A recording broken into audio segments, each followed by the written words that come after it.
Whoa. Careful, don't fall in the abyss. All right, I'm doing a whole bunch of digging here in my front yard, getting ready to put down my ultimate sprinkler pipes here for the parkway strip, and putting seed down finally for the first time. There's an old sprinkler. Gotta pull that out. I think it comes over somewhere about here, and then it goes over. Look at this. And then it comes to here. Look at this. You never know what you're gonna find in the lawn. That is not sealed at all. I want to get this off so that I can put a T here and start running a pipe that way to the corner and running a pipe this way around the bend.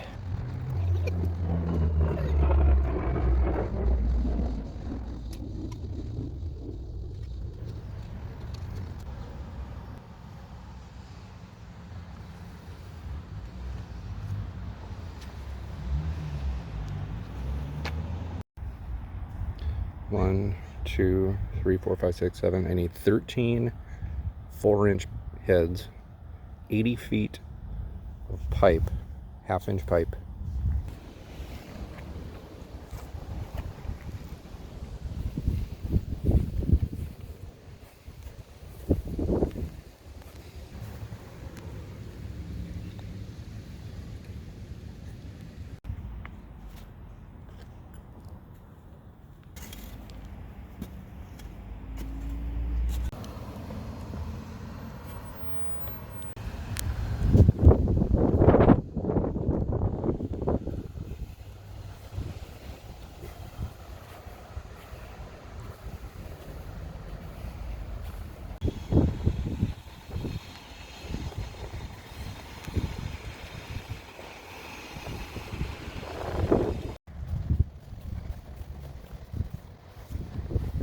Hey, what you doing?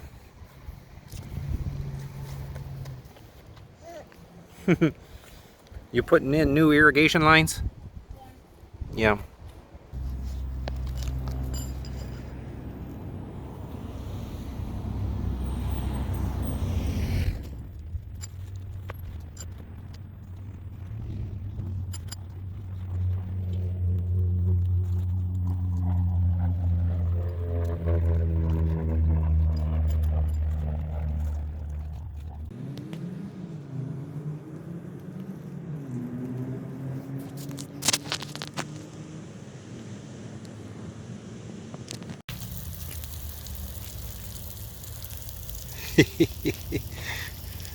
It looks ridiculous, but you got to flush the lines.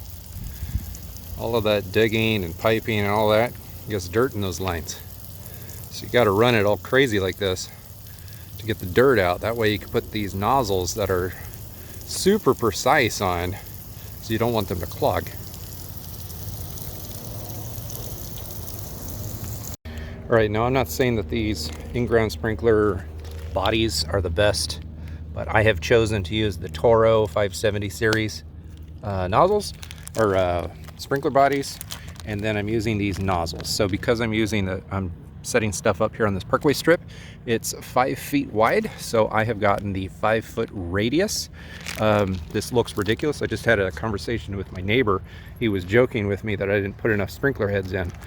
The reason for that is I've got so many here is because I'm using 5-foot radius sprinklers. I don't want it to sprinkle out onto the driveway or onto the road, and I don't want it to sprinkle over here onto the sidewalk.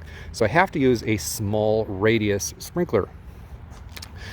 To do sprinkler heads properly, here, let me move my shadow. To do sprinkler heads properly, this head is going to spray 5 feet that way and then arc around like that.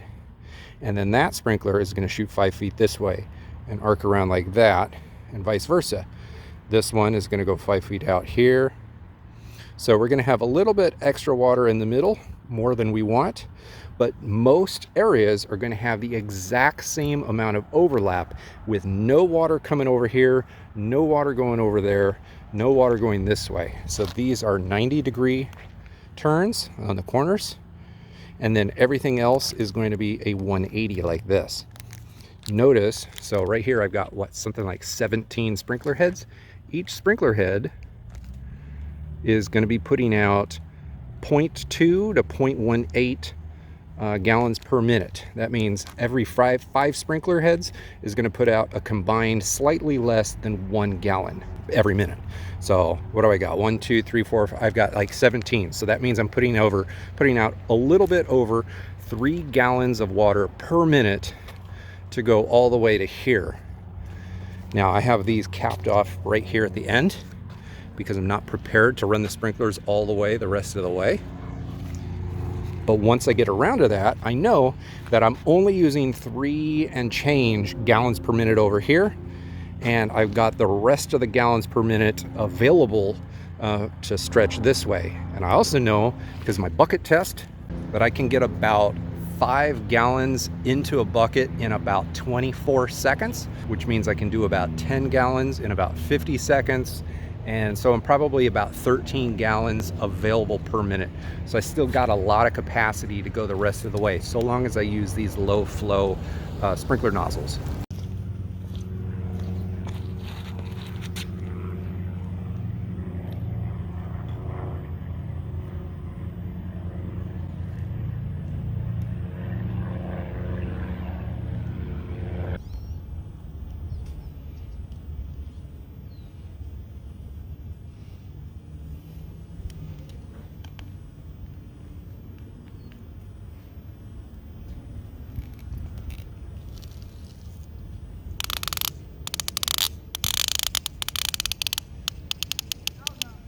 Check this out, the 90 degrees, which are going to go right here in the corner, then ultimately over there on the corners, take even less water because it's only 90 degrees. It's not a full 180. We're talking 0.1 gallons per minute.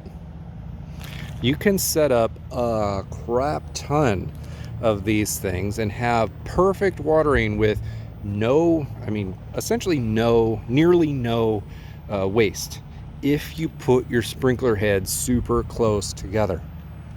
You can do that for the main yard also. Now you don't have to do like a line up here and then a line every 5 feet.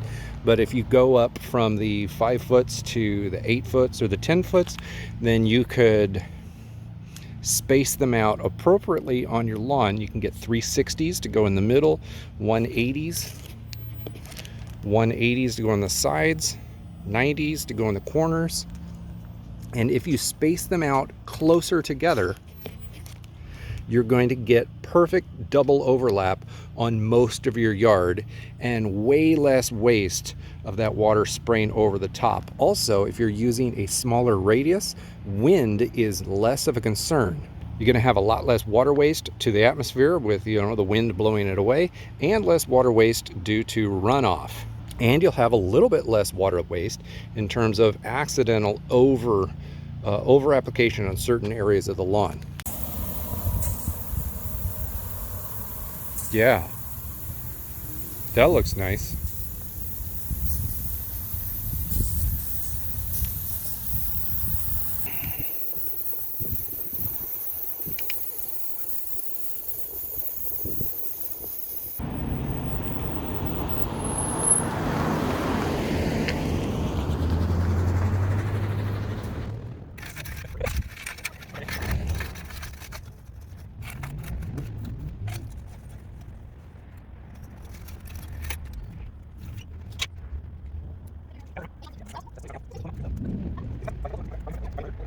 Oh, it spreads underground.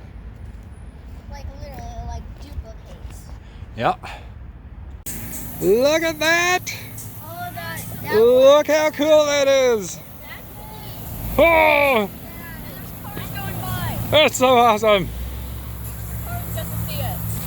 It's like visiting it. I know, it's like perfect. Do I get Grandma's approval? Yeah.